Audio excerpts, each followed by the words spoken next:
Assalamualaikum warahmatullahi wabarakatuh. Salam sejahtera bagi kita semua.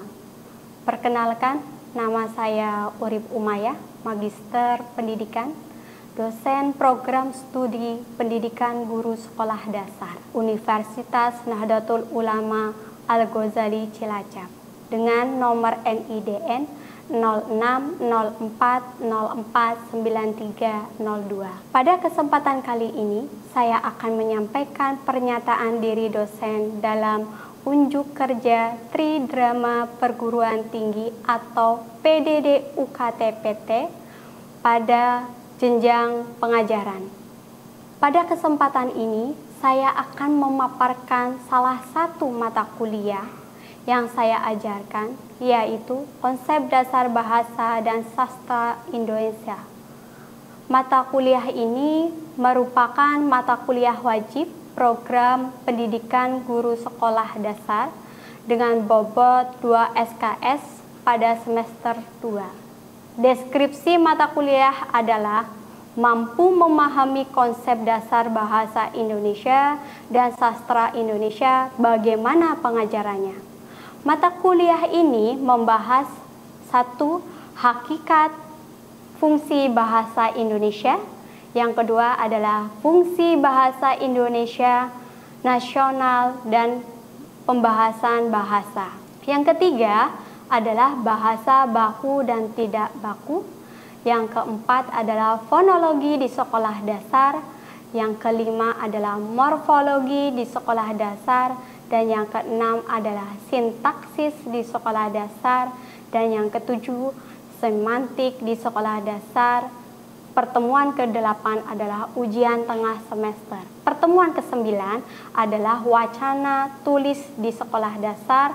Yang ke-10 adalah wacana lisan di sekolah dasar. Yang ke-11 sastra lama. Yang ke-12 adalah sastra modern, dan yang ke-13 adalah sastra anak. Yang ke-14 cara pembelajaran sastra anak, dan yang ke-15 adalah apresiasi sastra anak, dan pertemuan ke-16 adalah ujian akhir semester. Mata kuliah ini akan diselenggarakan selama 16 pertemuan. 2 pertemuan diantaranya adalah ujian tengah semester dan ujian akhir semester. Untuk mendukung kegiatan pengajaran, saya menggunakan berbagai literatur, di antaranya sebagai berikut.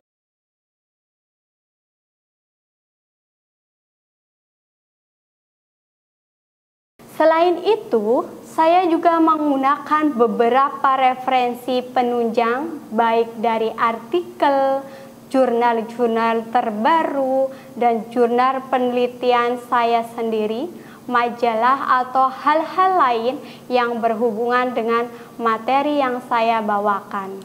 Harapan setelah menyelesaikan mata kuliah ini adalah mahasiswa diharapkan 1. Mampu memahami dan menguasai konsep dasar bahasa dan sastra Indonesia, yaitu hakikat fungsi bahasa, bahasa baku dan tidak baku, morfologi, sintaksis, semantik, wacana tulis, wacana lisan, sastra lama, sastra modern, sastra anak, cara pembelajaran sastra anak, dan apresiasi sastra anak.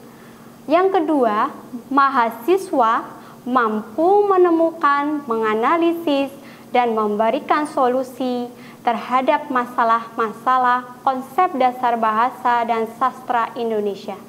Yang ketiga, mahasiswa mampu menginternalisasikan teori dan konsep dari mata kuliah Konsep Dasar Bahasa dan Sastra Indonesia dalam diri sendiri dan kehidupan sehari-hari. Adapun metode yang saya gunakan adalah DIA, yang merupakan singkatan dari Delivery, Interaction, and Assessment.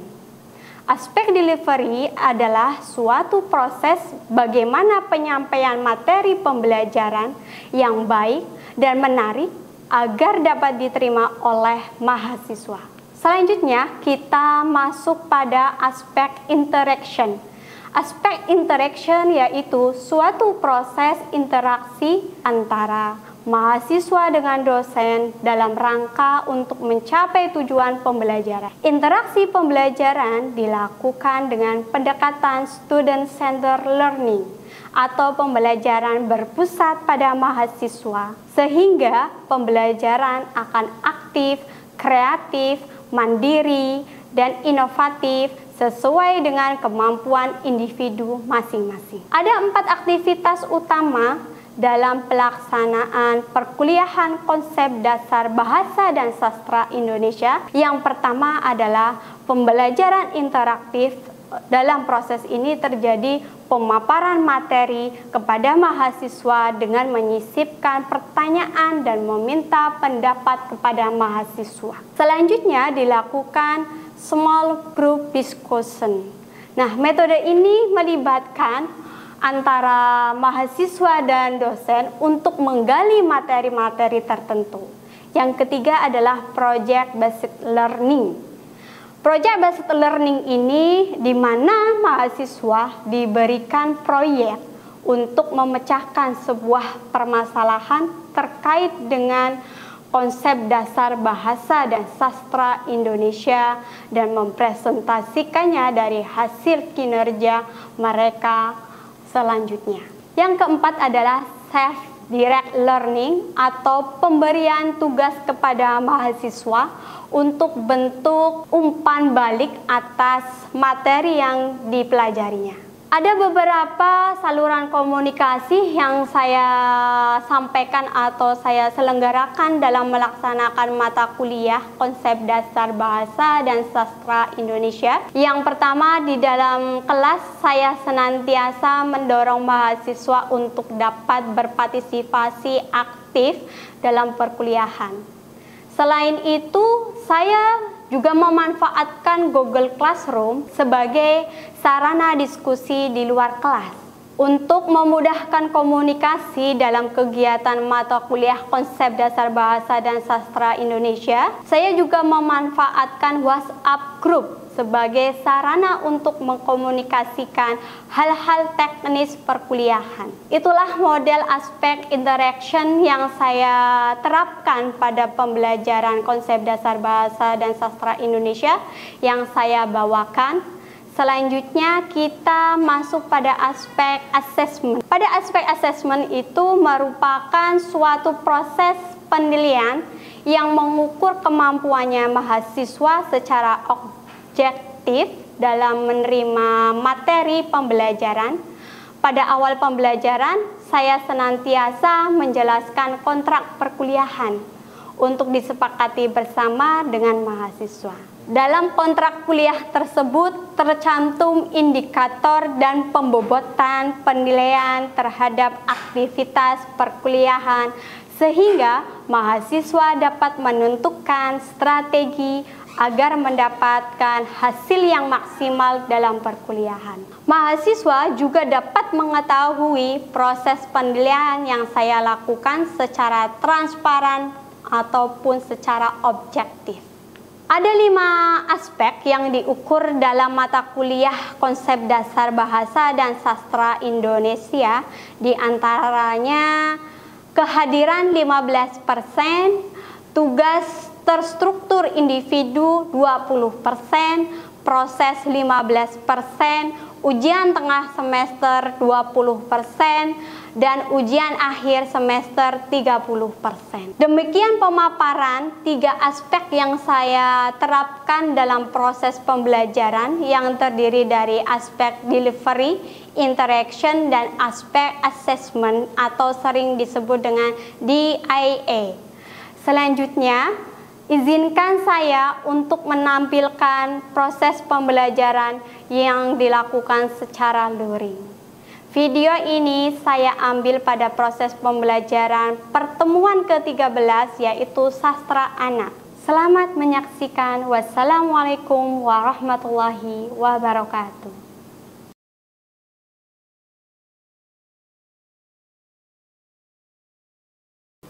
Assalamualaikum warahmatullahi wabarakatuh. Waalaikumsalam warahmatullahi wabarakatuh. Selamat pagi semuanya. Pagi, Bu. Bagaimana kabarnya minggu ini? Alhamdulillah, luar biasa. Allahu Akbar. Ya, sebelum memulai mata kuliah hari ini, kita sejenak untuk berdoa menurut agama dan kepercayaan masing-masing. Berdoa mulai. Berdoa selesai. Ya, sebelum memulai mata kuliah, saya absensi terlebih dahulu ya. Mbak Risma, Hadir. apakah hadir semuanya hari ini? Hadir. Hadir. Oke, jika hadir, hari ini adalah pertemuan ke-13, yaitu terkait dengan sastra anak. Ada yang tahu apa itu sastra anak? Ya, silahkan Mbak. Menurut pendapat saya, sastra anak adalah sebuah karya tulis yang dibuat untuk anak. Karya tulis yang dibuat untuk anak. Iya, oke. Bahwa karya sastra anak ini adalah karya tulis atau disebut di sini adalah karya tulis itu adalah penulisnya untuk dibuat oleh anak, namun bisa juga karyanya yang penulisnya itu baik anaknya sendiri ataupun orang dewasa, ya. Sesuai dengan pengalaman dan perasaan pikiran yang diceritakan oleh sastra anak, berarti untuk anak. Nah, selanjutnya adalah terkait dengan fungsi sastra anak. Fungsi sastra anak tersendiri ada dua. Yang pertama adalah pendidikan, di mana pendidikan ini adalah tentang moral terkait dengan pengembangan imajinasinya serta kreativitasnya untuk pembentukan kepribadian si anak. Sedangkan fungsi yang kedua adalah hiburan, di mana hiburan ini di dalam isi cerita sastra anak itu biasanya dikemas untuk menarik atau menghibur anak di dalam isi cerita tersebut. Selanjutnya adalah manfaat sastra anak berdasarkan pesan yang dikandungnya lewat unsur intrinsik. Yang pertama adalah memberikan kegembiraan atau kesenangan pada si pembaca, yaitu si anak di dalam cerita sastra anak. Kemudian yang kedua adalah mengembangkan imajinasinya anak. Agar apa? Agar mempertimbangkan terkait dengan pikiran tentang alam maupun pengalamannya di dalam kehidupan melalui berbagai gagasan yang ada di cerita. Yang ketiga adalah memberikan pengalaman bagi anak itu tersendiri, baik pengalamannya diri sendiri maupun baik dari lingkungan sosialnya, ya. Yang keempat, fungsi manfaat selanjutnya adalah mengembangkan wawasan kehidupan anak itu menuju perilaku sosial di masyarakat tadi, mengembangkan sosial di lingkungan masyarakatnya. Yang kelima, itu memperkenalkan anak itu sebagai pengalamannya untuk secara luas, bukan hanya di dunia rumahnya saja, namun bisa memperluas pengembangannya melalui cerita tersebut di lingkungan di luar, ya, atau disebut dengan multikultural. Yang keenam terakhir adalah melestarikan warisan sastra. Jadi bisa melestarikan warisan sastra sehingga sastra anak ini itu tidak hilang. Selanjutnya ada manfaat sastra anak berkaitan dengan eratnya nilai ekstrinsik, yaitu menurut bahasa baik kognitifnya, baik kepribadian secara sosialnya juga. Selanjutnya ada pengertian unsur ekstrinsik, unsur intrinsik dan unsur ekstrinsik. Kalau unsur intrinsik ini adalah dari dalam, membangun dari dalamnya kita atau dari anak dalam si cerita tersebut. Kemudian kalau unsur ekstrinsik adalah dari luar. Dari luar ini mampu mendukung, mempengaruhi sebuah cerita pendek. Kalau dari luar berarti contohnya masyarakat. Kalau dari dalam diri kita sendiri. Oke. Selanjutnya unsur-unsur fiksi dalam sastra anak. Yang pertama adalah plot. Plot ini adalah menghasilkan konflik utama alurnya untuk kegembiraan atau ketegangannya. Ya, baik diperlukan untuk pembaca itu harus tetap terlibatnya. Kemudian karakter. Karakter ini bisa menyesuaikan ya, menyesuaikan dari isi ceritanya. Apakah karakter di dalam cerita tersebut itu baik atau tidak ya, menyesuaikan di dalam isi karakter di cerita. Setting. Setting itu tentang waktunya, jam, tempatnya, kemudian bisa waktu jamnya sore atau siang ya.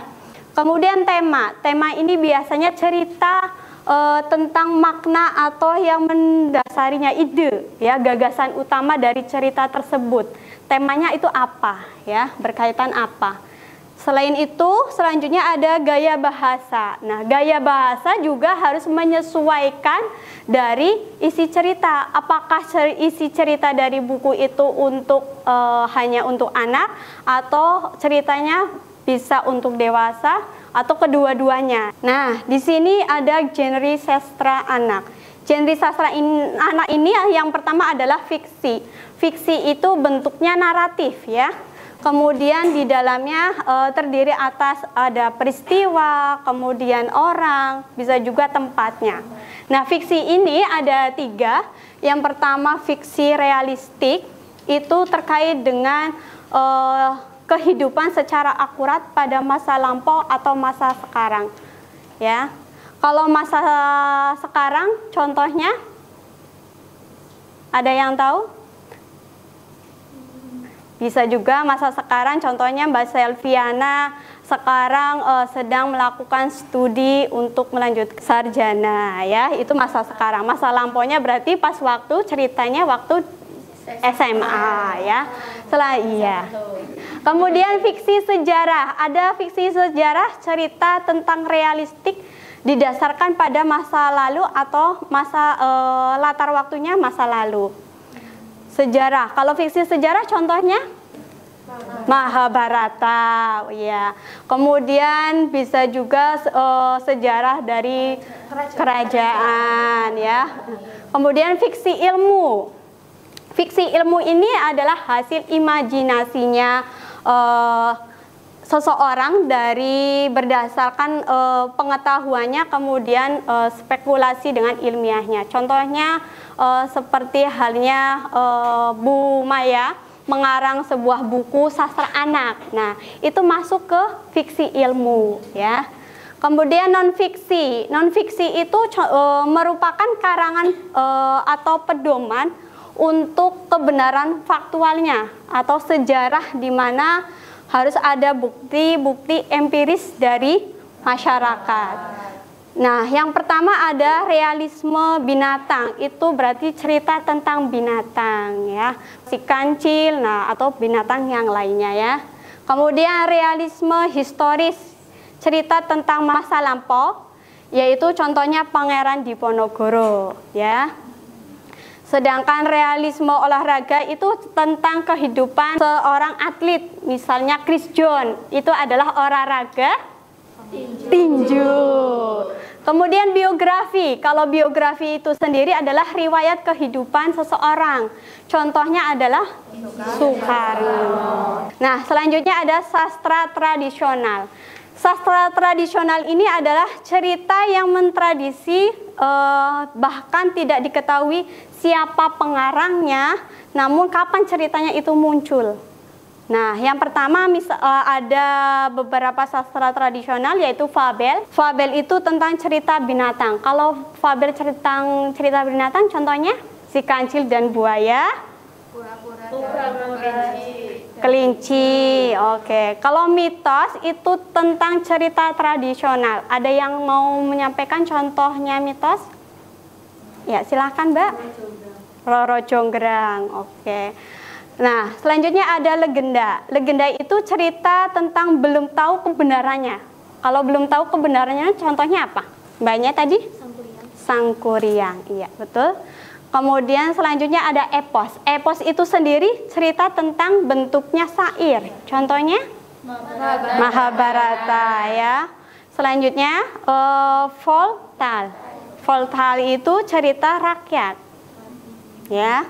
Nah, cerita yang terakhir adalah cerita fantasi atau fairy tale, yaitu cerita tidak nyata seperti Harry Potter ya, Cinderella itu kan tidak nyata ya. Nah, iya, Putri Salju. Kemudian ada komik.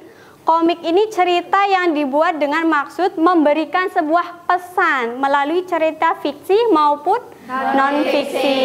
Contohnya apa kalau komik? Komiknya Kemudian siapa lagi? Dadapil Conan. Oke.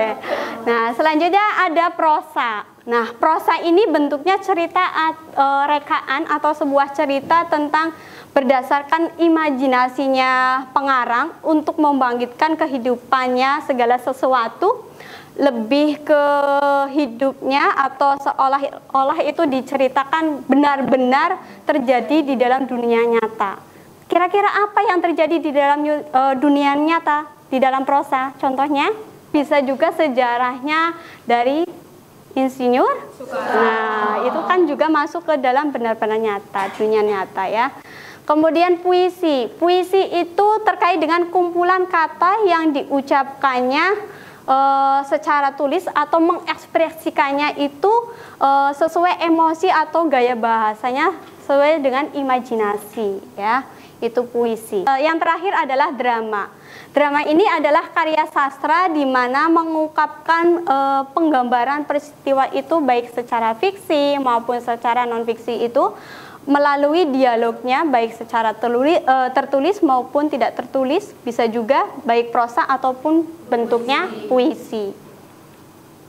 Nah, strategi pembelajaran sastra anak. Strategi yang pertama harus bercerita. Kenapa harus bercerita? Karena di dalam cerita, ketika kita mengeluarkan bercerita, maka kita bisa menyampaikan apa yang kita sampaikan terkait dengan sastra. Kan imajinasi. Kalau imajinasi harus mengeluarkan perasaannya, berarti harus dengan bercerita. Berceritanya itu baik secara lisan di depan maupun secara tulisan ya. Terus kemudian berbicara, bercakap-cakap, juga mengungkapkan pengalamannya. Jadi ketika menyampaikan di depan bercerita, terkait bisa mengungkapkan baik pengalamannya ataupun bisa juga pengalaman orang lain. Tetapi harus menyesuaikan dengan sastranya tadi.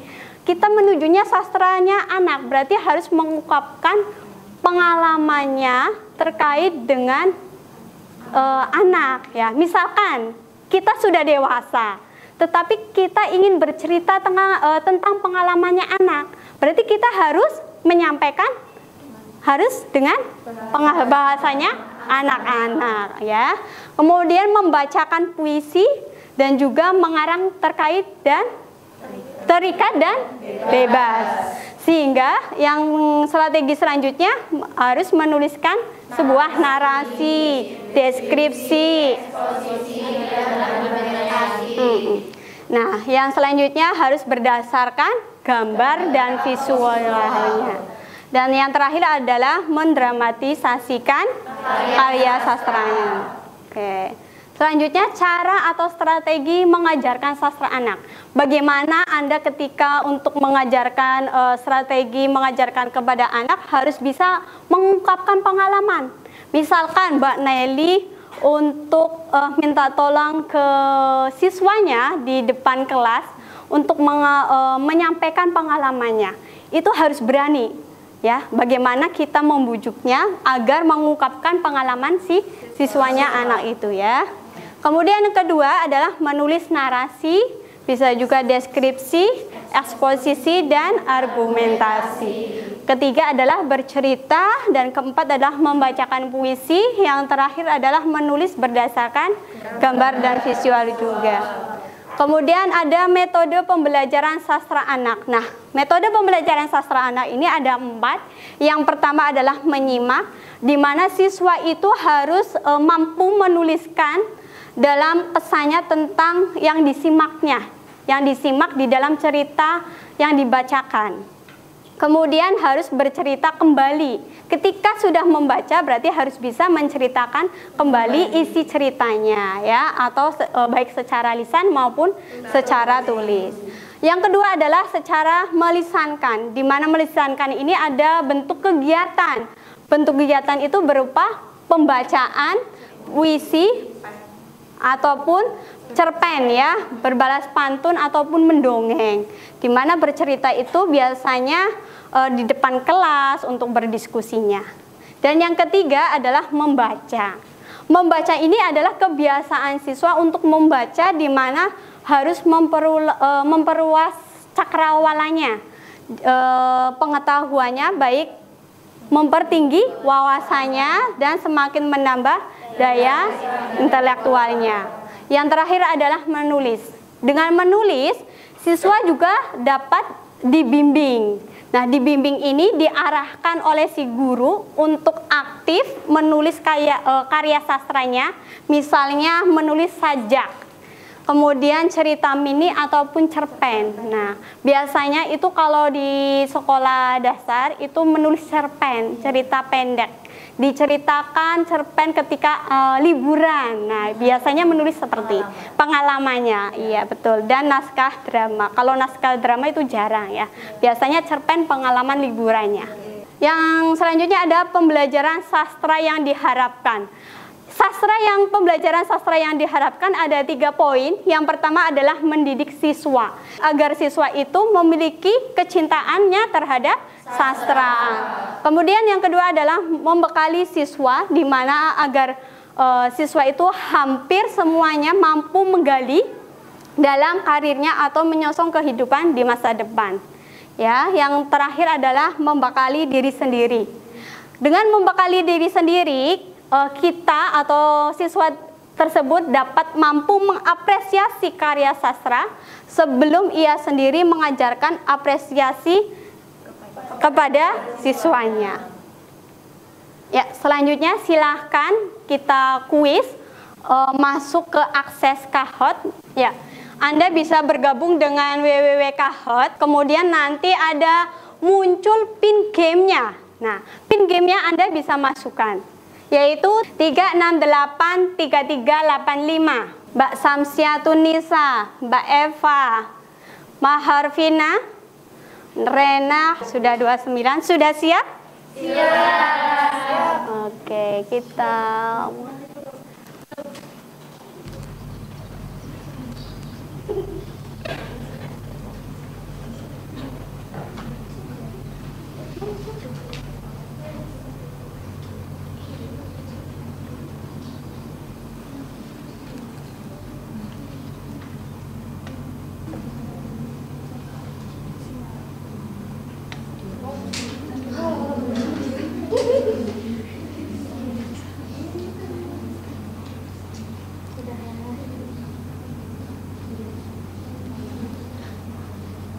ya, kita lihat yang juara ketiga Mbak Novial.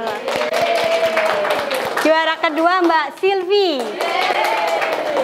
Juara 1 Mbak Weni. Oke, terima kasih. Ada yang ingin ditanyakan sebelum Bu Maya akhiri perkuliahan hari ini? Saya izin bertanya, Ibu. Silakan.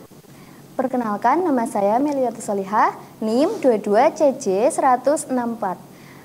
Yang ingin saya tanyakan, di dalam unsur-unsur fiksi sastra anak, terdapat plot, karakter, setting, tema, dan gaya bahasa. Dan yang ingin saya tanyakan, bagaimana gaya bahasa tersebut dapat mempengaruhi cara anak dalam berpikir dan berkomunikasi? Terima kasih. Oke, cara untuk berpikir bahasa, mempengaruhi bahasa anak tersebut, kita sebagai penulisnya harus menyesuaikan dengan pengalaman yang diceritakannya. Maka di dalam karakternya si anak akan mengikuti, mengalir, ya seperti itu, Mbak. Oke. Terima kasih, Ibu. Sama-sama. Ada lagi? Tidak ada? Tidak ada. Jika tidak ada, Bu Maya akhiri saja perkuliahan hari ini. Terima kasih kuisnya. Selamat untuk Mbak Wening. Tepuk tangannya sekali lagi. Saya akhiri perkuliahan hari ini. Wassalamualaikum warahmatullahi wabarakatuh. Waalaikumsalam warahmatullahi wabarakatuh. Terima kasih Bu Maya. Sama-sama.